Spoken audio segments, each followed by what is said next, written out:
هدانا لهذا وما كنا لنهتدي لولا أن هدانا الله أشهد أن لا إله إلا الله وحده لا شريك له وأشهد أن محمدا عبده ورسوله اللهم صل وسلم على محمد وعلى آله وصحبه أجمعين وبعد. Bapak-bapak, ibu-ibu, sahabat imani rahimakumullah, pada kesempatan ini kita akan mengkaji satu bidang studi yang sangat penting bagi kita, yaitu bidang studi Sirah Nabawiyah. Materi kita pada kali ini, kalau di kurikulum pelajaran agama Islam, kita masuk kepada salah satu materi yang diajarkan di level 3, di mana di situ kita belajar tentang peristiwa pasca hijrah hingga peristiwa perang Badar. Kami ulangi bapak-bapak ibu-ibu sekalian, karena pada sore hari ini kita langsung kepada materi pasca hijrah ya, karena di level sebelumnya kita mempelajari tentang konsep sirah nabawiyah. Di situ kita telah diajari tentang definisinya, maknanya, urgensi mempelajari sirah nabawiyah, kemudian juga mempelajari sirah hingga masa bi'tsah ya. Kemudian di level 2 itu meningkat dari masa bi'tsah kemudian hingga fase dakwah terbuka yang dilakukan oleh Rasulullah. Dan di level 3 ini kita mempelajari tentang apa-apa yang terjadi dari masa hijrah hingga perang Badar. Baik, sahabat imani sekalian, materi kita hari ini lebih khusus lagi adalah tentang menyiapkan kota Madinah menjadi tempat hijrah ya. Itu tema kita pada kesempatan kali ini. Ada beberapa hal yang ingin kita singgung dari materi ini. Yang pertama, penyiapan kota Madinah menjadi tempat hijrah ini, prosesi dakwahnya itu dimulai dari Bai'ah Aqabah, dan kemudian yang kedua adalah pengiriman Mus'ab bin Umair ke Madinah untuk berdakwah di sana. Kemudian yang ketiga adalah penyebaran Islam di Madinah. Yang keempat adalah tentang sahabat-sahabat yang pertama kali hijrah, termasuk juga sahabiyah, para ummahat. Kemudian proses hijrahnya Rasulullah yang begitu dramatis ya. Dan kemudian kita juga ingin mengambil ibrah-ibrah penting bagi kita sebagai seorang muslim dan juga bagi kita sebagai seorang da'i dari proses hijrahnya Rasulullah SAW ini. Ada beberapa indikator yang kita ingin capai ya, sahabat imani sekalian, dari materi kita kali ini. Yang pertama adalah kita memahami ya, menarik bagaimana hikmah dari prosesi hijrahnya Nabi ke Madinah ini. Kemudian kita juga akan merasakan betapa pentingnya bai'ah di dalam dakwah ini. Kemudian juga mempelajari tentang peran-peran sahabat yang luar biasa dalam mensukseskan satu estafeta dakwah di dalam hijrah ini. Dan kemudian juga untuk menemukan sejarah Islam yang menjadi pembeda untuk karakter bangsa kita. Baik, Bapak Ibu sekalian, kita mulai ya. Jadi ketika mempelajari sirah nabawiyah ini, memang langkah pertama yang harus kita lakukan adalah berusaha menghadirkan suasana, kondisi, situasi pada saat yang dulu terjadi di masa Rasulullah dan para sahabat. Coba kita tarik pada kondisi kita sekarang ini. Jadi menghadirkan suasana itu penting ya di dalam mempelajari sirah nabawiyah. Peristiwa hijrah, Bapak Ibu sekalian, kita tentu ingat bahwa sebelumnya Rasulullah SAW dan para sahabat ini sudah 10 tahun dia beraktivitas berdakwah, menyebarkan siar Islam di Mekah ya, di suasana yang begitu berat ya, karena permusuhan dari musyrikin Quraisy yang luar biasa, dan makin lama makin keras, bukan makin mengendur ya. Dan sampai-sampai sudah kelihatannya sudah tidak ada lagi harapan yang muncul dari kabilah-kabilah yang mereka itu menolak dengan cara yang tidak sopan, tidak baik kepada Rasulullah SAW. Hampir tidak ada lagi seorang pun yang bisa diajak bicara untuk perkembangan pada saat itu di Mekah. Nah, jadi kira-kira begitulah suasana potret aktivitas Islam di Mekah pada saat itu. Rasulullah melihat Islam ini hanya berputar pada lingkaran pengikut-pengikutnya saja, orang-orang dekatnya saja, dan itu pun orang-orang yang masih lemah ya, dan jumlahnya juga sedikit ya. Dan sebagian juga satu persatu kemudian tergoda dengan teror, dengan intimidasi yang dilakukan oleh musyrikin Quraisy. Jadi hal ini berlangsung cukup lama. Ada momentum ya yang dibidik oleh Rasulullah SAW untuk merekrut dakwah ini, dan kita penting bagi kita untuk meneladani Rasulullah ini ya, yaitu dia memanfaatkan momentum-momentum itu. Di antaranya adalah ketika musim ziarah tiba. Jadi orang-orang dari segenap jazirah Arab itu berkumpul datang ke Mekah ya, dan kemudian Rasulullah mulailah menemui kabilah-kabilah itu, diajaknya, ditawarnya, didakwakannya tentang al-Islam ini ya. Dan Rasulullah itu tidak peduli apakah mereka itu mau menerima, mendengarnya, atau bahkan mengusirnya. Jadi sampai begitu pada saat itu fase dakwah Rasulullah di Mekah itu begitu berat ya. Dan kemudian tiba giliran tahun berikutnya, kelihatan tanda-tanda mulai ada kebangkitan begitu ya, ada harapan. Ada 12 orang penduduk dari Yastrib ya, mereka menemui Rasulullah di Aqabah. Dan singkat cerita, nanti kita baca detail di buku-buku sirah ya. Ini sebagian besar kita ambil dari sirah Ibnu Hisham ya. Maka 12 orang ini berikrar, berbai'ah kepada Rasulullah, dan itulah yang dikenal dengan bai'ah Aqabah pertama. Pada saat itu isi bai'ah mereka itu adalah seputar tentang tidak menyekutukan Allah, tidak mencuri, tidak berzina, tidak membunuh anak-anak, tidak memfitnah. Jadi lebih banyak untuk yang bersifat akidah dan juga akhlak mereka. Ya. Kemudian setelah 12 orang ini dibai'ah, mereka meminta Rasulullah agar mengirimkan seorang sahabat untuk mendakwahi orang-orang yang berada di Yastrib, yang di Madinah. Maka kemudian Rasulullah menugaskan seorang anak muda ya bernama Mus'ab bin Umair ya, membacakan Al-Quran kepada mereka, mengajarkan Islam ya. Jadi inilah yang disebut dengan Mus'ab bin Umair ini sebagai duta pertama umat Islam. Bapak Ibu sekalian, sahabat imani, ini sangat menarik sebenarnya, pelajaran luar biasa yang didapati dari seorang sosok anak muda ini bernama Mus'ab bin Umair ini.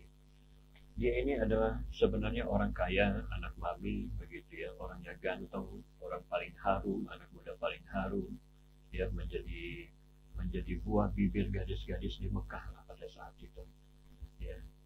Tapi kemudian ketika dia menyambut dakwah Rasulullah, maka dia tinggalkan semuanya itu, termasuk dia tinggalkan ibunya yang dengan sangat berat hati dia harus tinggalkan karena ibunya memaksa dia meninggalkan akidah Islam.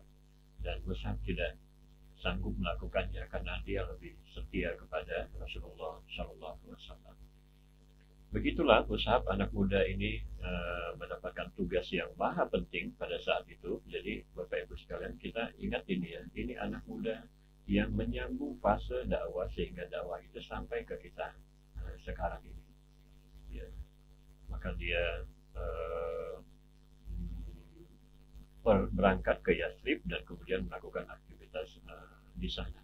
Sebenarnya banyak orang-orang yang lebih senior, ya, kadar-kadar dakwah yang lebih senior, yang lebih pengalaman, yang mungkin dari sisi ilmu lebih mumpuni begitu ya. Tetapi inilah kelebihan Rasulullah dalam mendistribusikan tugas dengan tepat, memilih orang yang tepat pada saat yang tepat. Maka pilihan itu jatuh kepada Mus'ab bin Umair.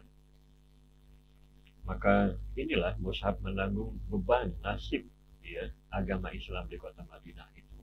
Dan sebenarnya pada saat itu tugas dia yang juga terselip di sana adalah dia menyiapkan landasan supaya kota Madinah ini siap untuk menjadi tempat hijrah prajurit-prajurit dakwah dari Mekah ke Madinah. Masya Allah, inilah tugas yang diberikan kepada anak muda ini. Tapi Mus'ab memang dikaruniai Allah berupa pikiran yang cerdas, budi pekerti yang luhur. Inilah buah tarbiyah itu ya. Rasulullah itu kalau membina itu mampu membentuk betul-betul, memberikan khibrah, memberikan inspirasi, memberikan penguatan, sehingga mereka-mereka itu menjadi orang yang kuat, menjadi orang yang tangguh di lapangan. Uh, dan kemudian dia berhasil ya menawan hati muslimin di Madinah. Akhirnya banyak yang berduyun-duyun masuk Islam gitu ya. Yang awalnya 12 orang kemudian bertambah satu persatu. Tapi kemudian ada peristiwa yang hebat yang mempercepat dakwah itu di sana, yaitu bagaimana Mus'ab bin Umair berhasil merekrut 2 orang bahkan 3 orang tokoh besar suku yang berada di Madinah. Dan kemudian 3 orang ini yang merupakan binaan dari Mus'ab bin Umair ini kemudian menjadi sahabat senior, bahkan disebutkan menjadi pemimpin daripada umat-umat Islam ketika berada di Madinah nanti. Ketika misalnya Mus'ab bin Umair diketahui oleh orang-orang musyrikin pada saat itu di Madinah, oh ini ada orang datang ingin berdakwah. Jadi ada 2 tokoh besar ini, Usaid bin Hudair dan Sa'ad bin Mu'az ini marah sebenarnya. Maka Sa'ad bin Mu'az itu mengatakan kepada Usaid, ya Usaid pergi itu, usir dia, jangan sampai dia membodohin kita dengan ajaran yang menyimpang, yang berbeda dengan keyakinan kita.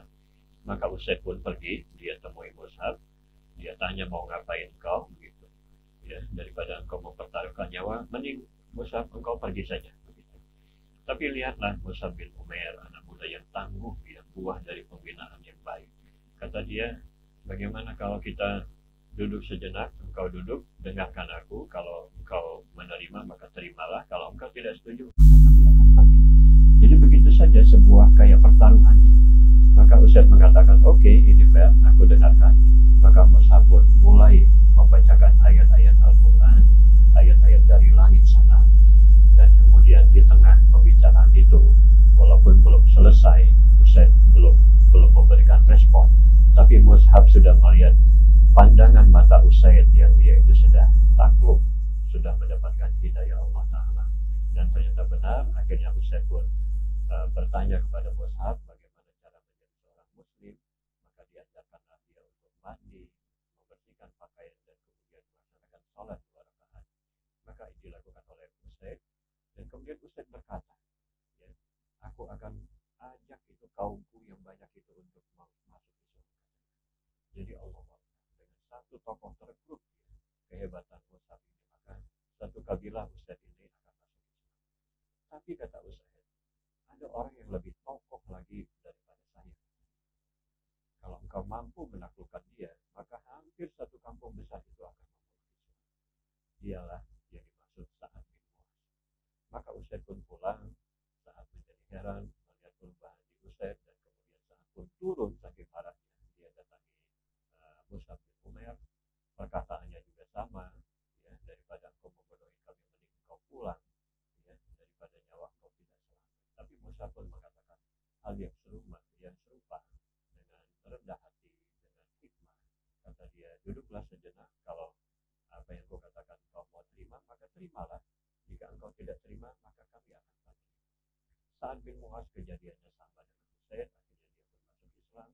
Maka sejak mereka 2 tokoh besar ini masuk Islam, maka di Madinah itu hampir tidak ada satu rumah pun yang di dalamnya tidak ada muslimin. Allah, inilah buah dari semangat ataupun insting rekrutmen dari seorang anak muda bernama Mus'ab bin Umair. Kira-kira setahun kemudian, pada tahun ke-12 kenabian, setelah Baitul Aqabah pertama, maka Mus'ab bin Umair datang lagi ke Mekah untuk berhaji, dan kemudian juga melaporkan kepada pimpinannya yaitu Rasulullah tentang perkembangan Islam di Madinah. Dia datang dengan 72 orang, bahkan ada yang menyebut 73 orang. Mereka melaksanakan ibadah haji di sana, dan kemudian akhirnya mereka pun sepakat untuk berbaiat, mengambil janji setia kepada Rasulullah SAW. Ini terjadi kira-kira pada tahun 622 Masehi.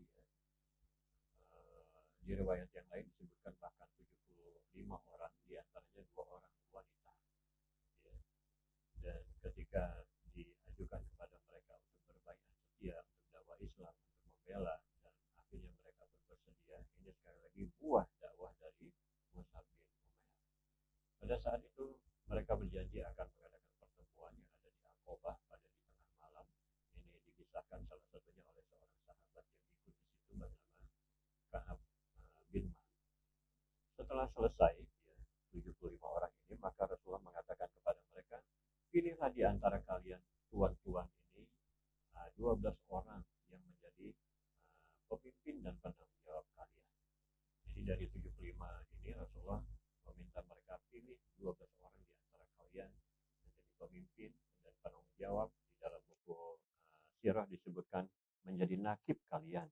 Jadi inilah sistem kenakiban yang ada di dalam sirah, di dalam dakwah Rasulullah Shallallahu Alaihi Wasallam. Dalam ikrar kedua ini mereka berkata, kami berikrar untuk mendengar dan setia di waktu suka, di waktu duka, di waktu bahagia, di waktu sengsara. Kami hanya akan berkata yang benar di mana saja kami berada. Nah, jadi konteks baiatnya juga sudah berbeda dengan baiat yang pertama. Jadi kalau sahabat Jabir radhiyallahu anhu berkata, aku bertanya, ya Rasulullah, untuk hal apa kami membaiatmu? Nabi Shallallahu Alaihi Wasallam bersabda, tubayyi'unani ala sam'i wa ta'ati bin nasati wal kasali wan nafaqati fil usri wal yusri, dan seterusnya. Ya, engkau membaiatku untuk mendengar dan taat dalam semangat dan malas, berinfak dalam keadaan susah dan mudah, beramar ma'ruf nahi mungkar, membela agama Allah dan tidak takut kepada celaan orang, dan seterusnya. Jadi sudah ada nuansa untuk memberikan wala kepada Rasulullah dan kepada dakwah ini di dalam bai'ah yang kedua ini. Seorang di antara mereka, Abul Haisam, berdiri dan berkata, ya Rasulullah, sesungguhnya antara kami dan mereka, maksudnya dengan orang Yahudi di Madinah itu, ada koalisi yang sudah kami ikutin. Apakah nanti setelah kami lakukan hal itu Allah akan memberikan kepadamu? Apakah kamu akan kembali kepada kaummu dan meninggalkan kami? Kata Rasulullah sambil tersenyum, dia berkata, bahkan darahku adalah darah kalian, kehormatanku adalah kehormatan kalian. Aku menjadi bagian dari kalian dan kalian menjadi bagian dariku. Jadi ternyata sampai sejauh itu makna bai'ah yang dilakukan oleh Rasulullah dan kadar-kadar dakwah pada saat itu. Maka umat Islam saat ini juga perlu memahami makna bai'ah, hakikat dakwah ini. Kalau dia sudah berbai'ah, ya kayak begitu. Darahmu adalah darahku, kehormatanmu adalah kehormatanku, urusanmu adalah urusanku. Ya, saling sepenanggung dalam hal simpati dan memberikan bantuan. Jadi baiat ini membuat dukungan yang hebat ya bagi dakwah Rasulullah, bagi fase dakwah Rasulullah, dan kondisi Madinah juga sudah siap ya untuk menjadi landasan untuk hijrahnya Rasulullah dan para sahabat. Kapan berlangsungnya hijrah, Bapak-bapak, Ibu-ibu sekalian? Imam At-Tabari dan Ibnu Ishaq mengatakan bahwa ada kejadian Rasulullah singgah di Kuba ya pada hari Senin 12 Rabiul Awal tahun 13 kenabian ataupun tahun 622 Masehi di waktu duha. Ya, keterangan lain menunjukkan bahwa Nabi tiba di Madinah pada hari Jumat 16 Rabiul Awal ya tahun 622 Masehi dan seterusnya. Jadi ada beberapa yang berbeda tentang penanggalan saja sebenarnya, tetapi intinya di tahun 622 Masehi. Jamaah Bapak Ibu sekalian, sahabat iman rahimakumullah, kita perlu memahami tentang peristiwa dan kondisi perjalanan hijrah ini. Ya. Jadi pada saat itu ya, pada sekitar tahun 14 kenabian itu, di sekitar bulan Safar ya, pada suatu pagi ya, kondisi Mekah itu menjadi panas tiba-tiba ya, karena ada hal yang membuat guncang ya kabilah-kabilah di sana. Maka para tokoh-tokoh besar, pada elit politik dari berbagai suku ya yang berkoalisi itu, mereka itu berkumpul membicarakan isu bahwa Muhammad akan hijrah ke Madinah. Maka bagi mereka ini sangat penting. Mereka pun akhirnya berkumpul ya di tengah panas itu di sekitar waktu duha ya. Koalisi mereka berkumpul. Di tengah mereka diskusi, tiba-tiba datang seorang laki-laki yang tua yang kelihatannya berwibawa begitu, dengan pakaiannya juga menunjukkan kewibawaannya, datang kepada mereka dan mereka bertanya, siapa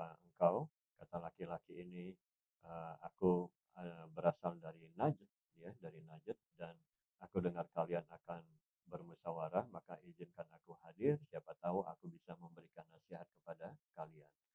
Tokoh-tokoh elit-elit politik di kabilah yang ada di saat itu tuh terpesona dengan kewibawaan laki-laki ini.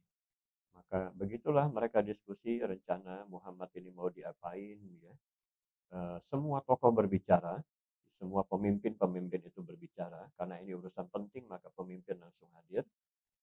Semuanya ditolak oleh orang tua ini, ya. Rencana Muhammad diusir ditolak, rencana Muhammad diikat ditolak, sampai kemudian orang nomor satu di antara mereka, Abu Jahal, ya, kemudian memberikan usulan, aku usulkan supaya kirimkan seorang pemuda-pemuda pemberani dari masing-masing kabilah, dari masing-masing kelompok, kasih mereka senjata dan biarkan mereka membunuh Muhammad. Maka Muhammad tidak akan bisa membela karena koalisi ini terlalu besar untuk diganggu begitu. Jadi kira-kira perjalanan dakwah ini juga ke depan ini juga mungkin kita akan mengalami seperti itu, ya, ada pengeroyokan dari koalisi begitu, sehingga agak susah kita untuk menyalahkan satu dan lainnya. Dan sahabat iman rahimakumullah, ini kemudian disetujui oleh laki-laki berwibawa ini. Nah, sahabat iman rahimakumullah, tahukah kita siapa laki-laki itu? Laki-laki ini adalah, kalau yang lain itu adalah pemimpin kabilah, laki-laki ini adalah pemimpin setan. Dia adalah iblis. Dia ikut bergabung bermusyawarah dengan koalisi yang jahat itu. Itulah watak koalisi dari kelompok-kelompok yang jahat, maka mereka akan disertai dengan setan. Mereka berkoalisi dengan setan. Dan akhirnya berjalan rencana itu. Kemudian, sahabat rahimakumullah, Rasulullah sebenarnya tidak tahu mereka berkumpul, ya, mengadakan musyawarah seperti itu, sampai datang Jibril kepada dia memberitahu bahwa malam ini engkau jangan tidur di tempat tidur. Jadi Jibril ikut di dalam perencanaan dakwah kita. Kalau yang di sana berkoalisi dengan setan, dan di sini ada skenario langit yang turun bersama prajurit dakwah kita. Maka mendengar perintah dari Jibril ini, kemudian Rasulullah datang ke sebuah rumah seorang sahabat, dan itulah yang dia pilih, Abu Bakar Siddiq. Maka disinilah mulai ada perencanaan-perencanaan dakwah itu dilakukan, ya, perencanaan hijrah itu. Rasulullah datang pada siang hari, ini sebenarnya tidak lazim, ya, karena biasanya Rasulullah itu kalau datang itu pada pagi atau sore hari, ya, demikian Aisyah bercerita. Dan Abu Bakar sudah tahu ini pasti ada sesuatu yang penting. Kemudian Rasulullah mengatakan, keluarkan semua orang yang ada di rumahmu, katanya. Jadi ini menunjukkan sebuah hal yang besar yang Rasulullah tidak mau ada yang tahu. Kata Abu Bakar, nggak ada di rumahku kecuali dua putriku, Aisyah dan Asma, ya, Aisyah dan Asma, dan itu juga keluarga engkau, katanya. Maka barulah Rasulullah tenang dan Rasulullah menceritakan, aku akan berangkat hijrah. Dan mendengar kata itu, maka Abu Bakar mengatakan, apakah maksudmu aku akan engkau pilih menemanimu, ya Rasulullah? Kata Rasulullah, benar, engkau menemaniku. Maka saat itu Abu Bakar menangis, tapi menangis bahagia.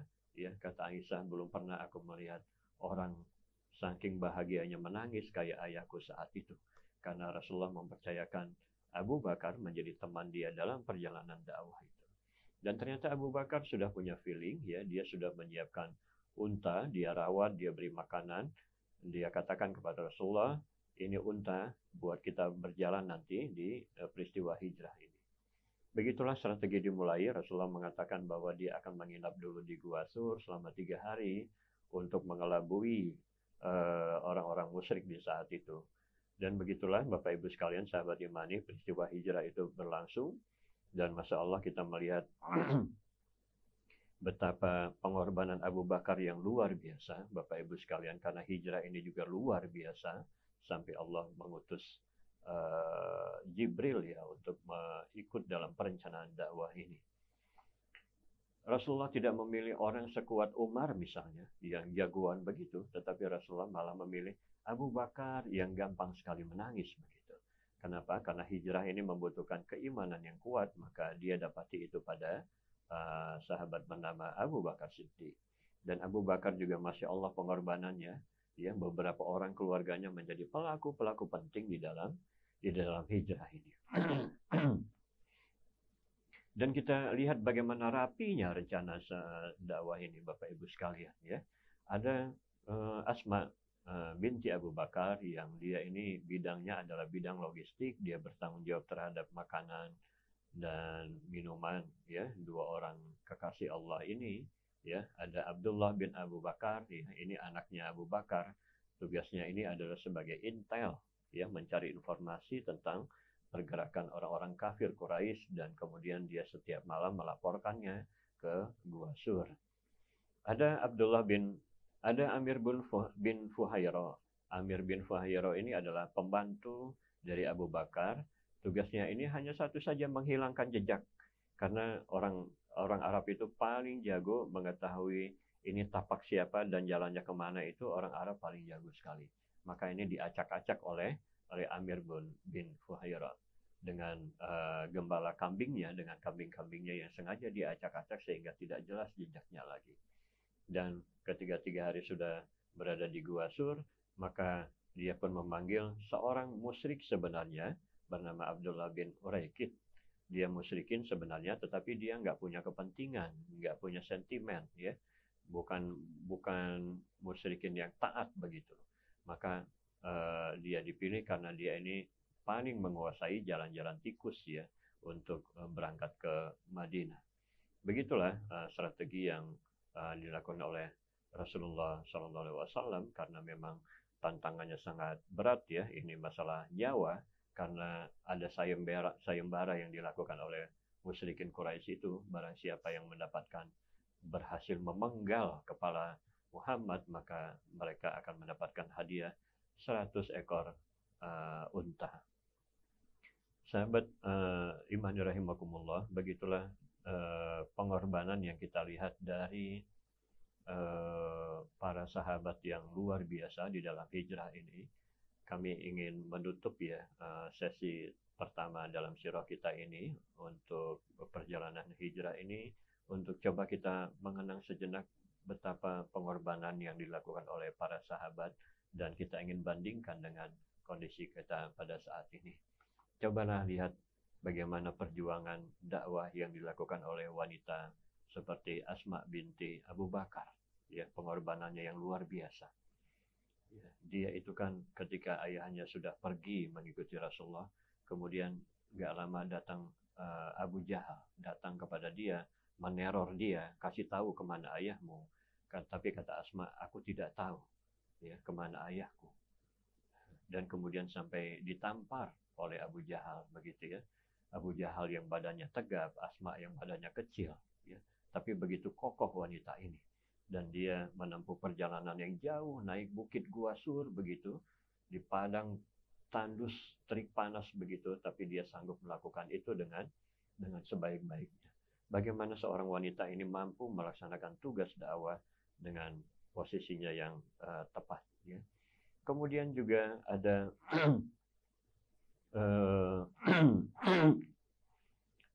Suhaib bin Sinan, ya. Suhaib bin Sinan ini juga punya kisah menarik, ya, Bapak Ibu sekalian. Dia itu dijegat oleh musyrikin Quraisy ketika mau ikut ke Madinah, ya. Kemudian dikatakan oleh orang-orang Quraisy itu, "Hei Suhaib, kamu dulu itu nggak ada apa-apanya, kamu hanya pendatang di Mekah. Kamu itu kami bantu berdagang sehingga kamu menjadi kaya raya sekarang, ya. Lantas setelah kaya raya kamu mau begitu saja pergi ke Madinah? Nggak bisa," kata orang Quraisy itu. Lihat sahabat sekalian, apa kata Suhaib bin Sinan ini? Kata dia, bagaimana kalau aku tinggalkan ini semua harta ini, tapi kalian bebaskan pergi ke Madinah? Mereka setuju. Akhirnya dengan begitu ringan semua kekayaan itu ditinggalkan oleh Suhaib. Padahal dia bisnis di Mekah itu dari nol, ya. Dia kumpulkan itu semua, bersusah payah, banting tulang, kerja keras, dia kasih semua untuk orang-orang musyrikin, hanya karena dia bisa ikut di dalam kafilah bersama perjalanan dakwah untuk menunjukkan kesetiaan dakwahnya kepada Rasulullah SAW. Allahu Akbar. Sampai begini sahabat imani sekalian, ya, pengorbanan yang luar biasa dari para sahabat pertama ketika mereka menemani Rasulullah dalam dakwahnya. Ini ibrah yang patut kita ingat bersama sebagai kader-kader dakwah, sahabat sekalian. Mungkin ada orang-orang muslimin yang merasa bertanya, apa bagianku? Aku sudah beraktivitas, aku sudah berkontribusi untuk dakwah, begitu ya. Tapi kalau kita lihat sahabat-sahabat Rasulullah itu, bahkan mereka itu ingin berlomba-lomba memberikan apa yang mereka miliki itu untuk dakwah, begitu. Dan pelajaran penting lainnya adalah bagaimana Rasulullah mengajarkan kita untuk membuat strategi yang rapi di dalam dakwah ini. Ya, karena ini menunjukkan keseriusan kita menjemput kemenangan yang dijanjikan oleh Allah Ta'ala. Memilih orang yang tepat, baik Abu Bakar, baik Asma, baik Abdullah bin Quraikid, dan lain sebagainya. Termasuk penunjuk jalan dan lain sebagainya. Memilih waktu yang tepat. Memilih Ali bin Abi Thalib untuk tidur di tempat tidurnya dengan selimutnya untuk mengelabui musyrikin supaya memberikan waktu kepada dia untuk melarikan diri ke Madinah, untuk hijrah ke Madinah. Dan yang terakhir, Bapak-bapak, Ibu-ibu sekalian, kita harus ingat tentang bagaimana makna, hakikat maupun efek dari bai'ah.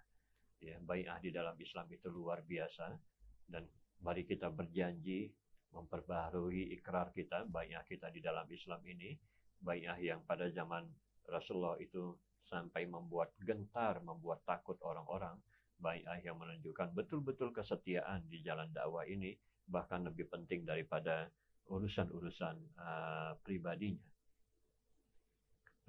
Itu Bapak Ibu sekalian, fase hijrahnya Rasulullah, peristiwa-peristiwa penting yang dialami oleh Rasulullah, dan juga bagaimana peran pemuda, peran Mus'ab bin Umair, dan insting dia dalam merekrut, dalam membina, dalam mendakwahi suku-suku besar, tokoh-tokoh besar yang ada di Madinah, sampai dia mampu berhasil membuat landasan Madinah menjadi kondusif sehingga Rasulullah, pemimpinnya, dan para sahabat itu bisa tinggal landas, bisa menetap di Madinah, yang kemudian kita akan kenal Madinah ini menjadi ibu kota dunia Islam yang pertama sekali. Pada sesi berikutnya insya Allah kita akan melanjutkan materi ini dengan apa-apa yang dilakukan Rasulullah Shallallahu Alaihi Wasallam ketika sudah berada di Madinah untuk meneruskan risalah dakwah ini. Demikian sahabat sekalian, mudah-mudahan bermanfaat. Wallahu a'lam bishawab. Assalamualaikum warahmatullahi wabarakatuh.